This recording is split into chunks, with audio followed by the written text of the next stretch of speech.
This next story is going to make you wish you could smell the video. Yeah. It is time again for This Is Our Home. Our Marissa Vigevany took a trip to Caledonia County. She's live with us now in the studio with more on this, Marissa. Lauren and Jack, this Vermont couple knows how to keep busy. They spend the school year teaching and then trade the classroom for a lavender field each summer. I spent some time with them in Peacham to see how that summer passion project has grown into something so much bigger. When we were walking the grounds of the property and initially looking at it, we stood at the peak of the hill, and as we looked out at the valley, I said to Dan, this would be beautiful covered in lavender. And Dan looked at me and said, what's lavender?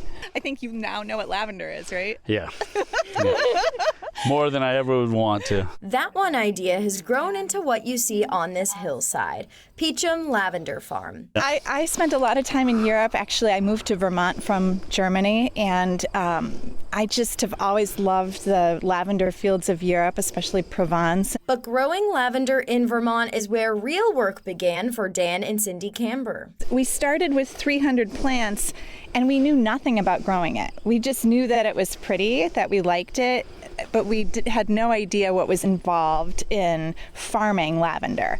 And it was truly a test of trial and error. For two local teachers, that wasn't discouraging. It was just another chance to learn. Cindy and I are, you want to say, lifelong learners.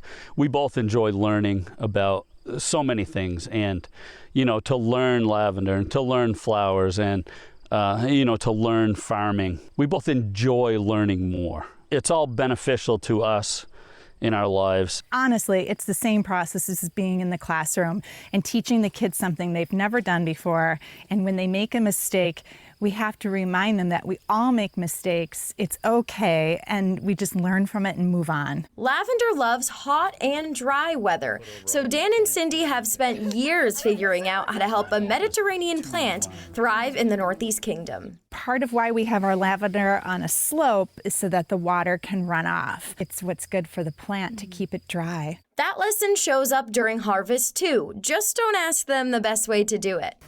They've been doing it this way for hundreds of years. Dan likes to harvest with the sickle, which is the traditional French way. And I can go through a lot of plants fairly quickly with the hand sickle. And I don't have to go plug it in.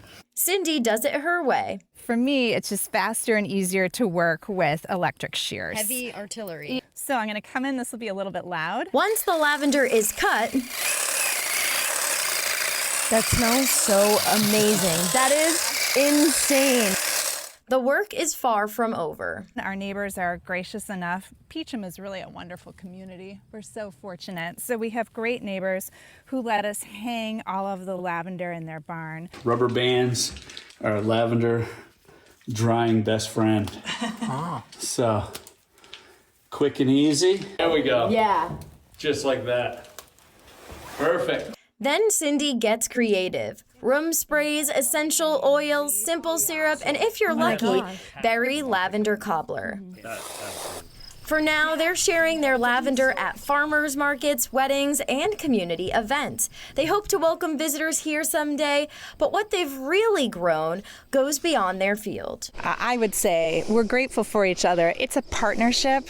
It's teamwork, 100% teamwork, and this started with a dream and has developed into something really special as a result of our dedication and our hard work and our commitment not just to the land but to each other.